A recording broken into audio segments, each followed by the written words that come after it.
An apothecary is essentially a predecessor to our modern day pharmacists. So 200 years ago, 150 years ago, even 100 years ago, you didn't go to a pharmacy with a little piece of paper in your hand saying, give me this.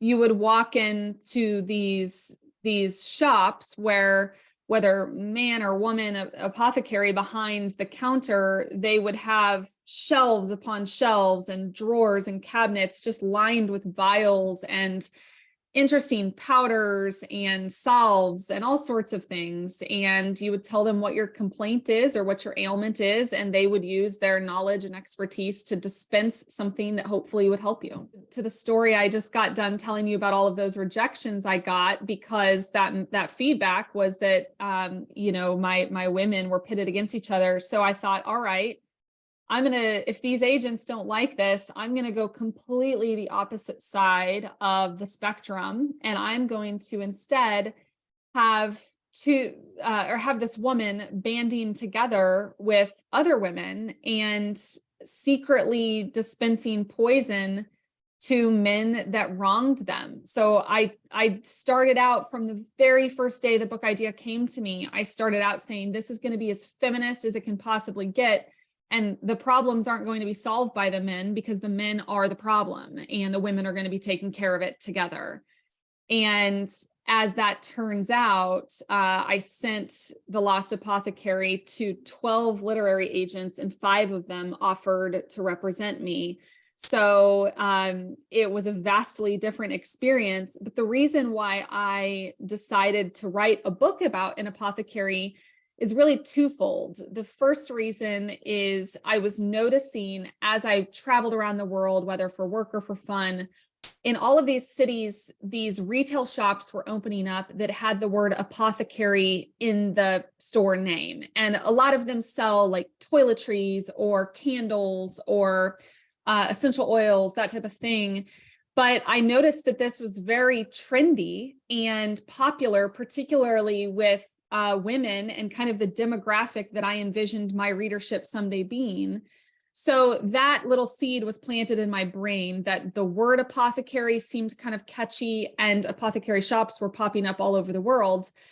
There's a really famous one in New York called C.O. Bigelow Apothecary. It's been around since the 1800s. I love that place, but there's a lot of those around. So that was the first piece. And then the second piece is I personally have always kind of liked I've had hobbies that are kind of adjacent to an apothecary's world. So I like gardening, I like cooking, I like essential oils, I like herbal teas, stuff like that.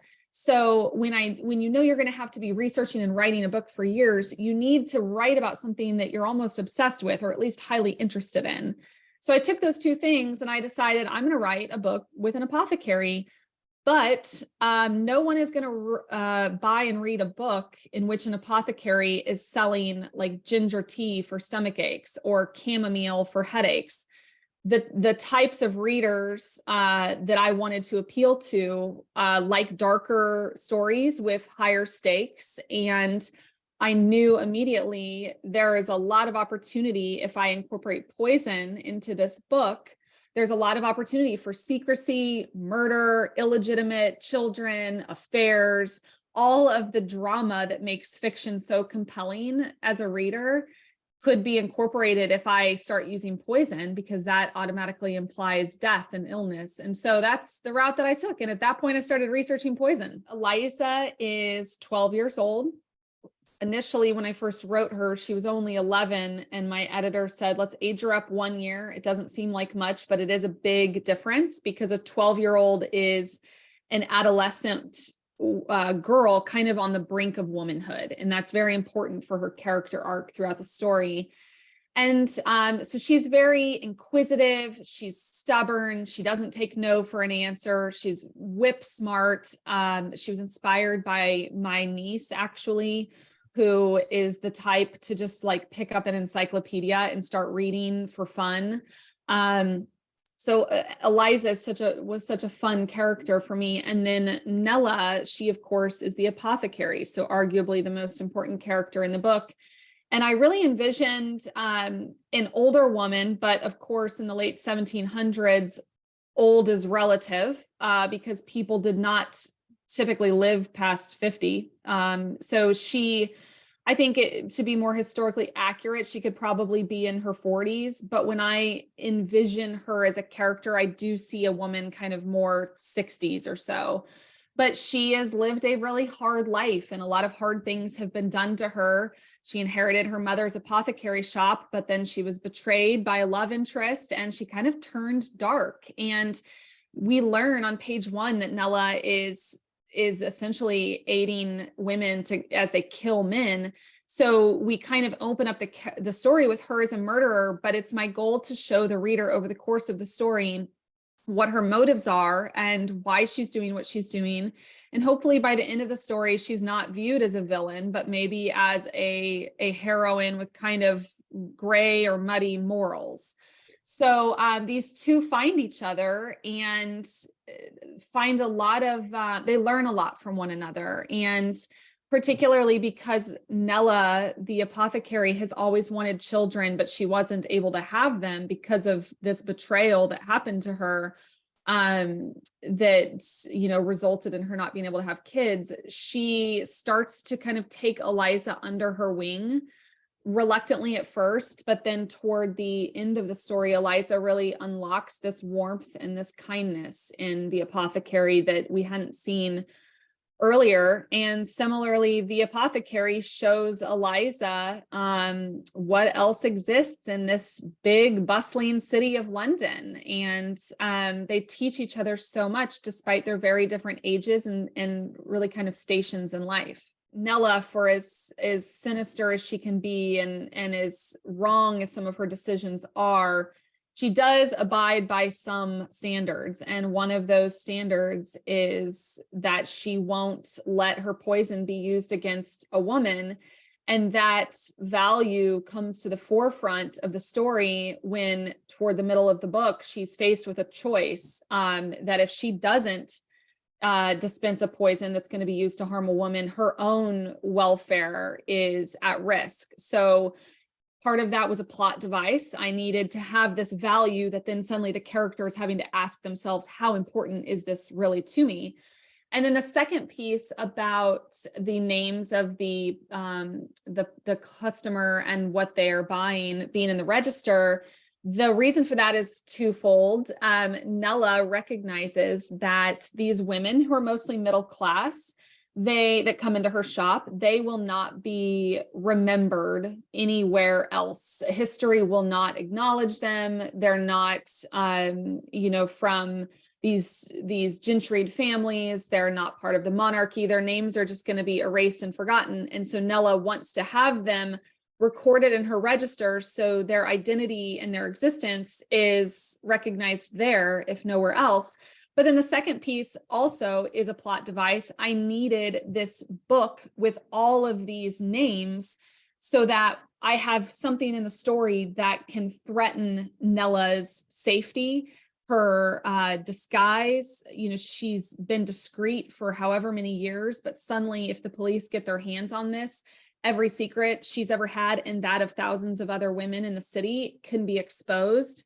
That is a brilliant plot device when you've got all your secrets in this one bucket. So that was kind of a twofold reason. Yeah, we've spent most of the time talking about the historical narrative, but of course there is a whole nother timeline here, as narrated by Caroline in the present day. She's celebrating her 10th wedding anniversary in London, but lo and behold, her husband is not with her. And so she is kind of exploring the city and going through a process of grief and turmoil as she explores the city. And she goes mudlarking, which means kind of scrounging around in a riverbed for interesting or historical artifacts. And she finds this little blue vial and she starts sleuthing. She's kind of an amateur sleuth in many ways. And she is not working or acting as a historian when the story opens, but she does have some, when in her academic years, she did have some involvement in the world of history and get her degree in history.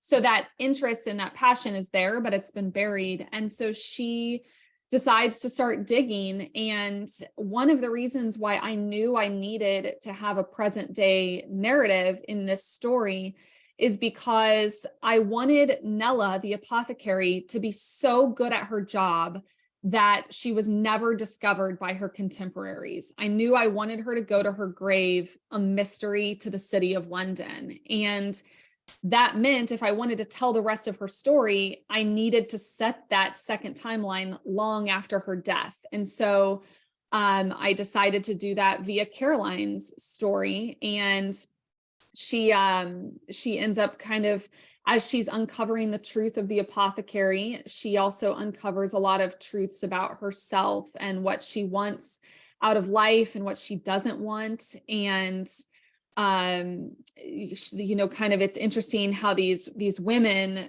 Caroline lives at a different time as Nella and Eliza, but the things that Caroline learns about these two women change the trajectory of her life. So they were able to kind of affect each other, even though they never met and didn't even live in the same era. And I realized, like, this story that I always thought had kind of been propelling me, like there was just something outside of myself about the Lost Apothecary that I just felt in my heart. It was different and it was good. And that was kind of like validating that day that other people thought that too. And, you know, within a week of selling it to HarperCollins, about 10 of their territories had signed on for translation. It's now been translated into 40 languages. As you mentioned, Fox optioned it. It was an instant New York Times bestseller. So, and to this day, it's still selling great. Book clubs are still discovering it. Like, the sales have never really dropped off. So I'm having so much fun with it even still. But I grew up pretty humble. I have humble roots, and I don't think I've let it get to my head. The London Seance Society book 2 just came out in March a few months ago, and the main character, Vaudeline, she is a spiritualist living in 1873. And she's known worldwide for her skill in the art of seance, particularly her ability to conjure the spirits of murder victims. So here again, I have kind of this woman who has this prowess. She's best in class, just like the apothecary was known throughout the city for her ability to discreetly disguise poison. My character, Vaudeline, is known for her skill in seance. And so I like the idea of these women who are just really badass and really good at what they're doing. So Vaudeline has kind of developed this reputation worldwide, and she gets a knock on her door one day because not only is she good at seance, but she solves crimes by conjuring spirits, right, to figure out what happened to them. So she gets a knock on the door, and it's this woman named Lena. She's in her 20s. Lena has recently lost her sister in London under suspicious circumstances. The police have given it no attention. Lena is also underwhelmed with the boys that are trying to court her back in the city of London, and she feels an instant spark laying eyes on Vaudeline. So immediately we have not only a crime that needs to be solved, but a little bit of a budding romance between two women. So she, together, these two women start trying to solve this crime. And Vaudeline essentially takes Lena on as an apprentice and starts to teach her, here is how you have a seance and go about this process. And that is, again, in many ways, parallel to what we see in The Lost Apothecary, where Eliza is kind of Nella's apprentice. So clearly something in my subconscious likes this role of two women, kind of one coaching or mentoring the other. So the London Seance Society was a very fun book to write because it's all about the occult and paranormal in Victorian London. And the Victorians were obsessed with ghosts. They were always holding seances in their parlor rooms for their rich friends. And they had a lot of really bizarre superstitions and traditions surrounding death and dying and funerals, some of which we still practice today, actually. So I loved writing this story, and I always knew I wanted to write a ghost story, but I didn't want it to be set in a haunted house. And I thought a seance, a book about seance, would be a really compelling, kind of different entry point into a ghost story.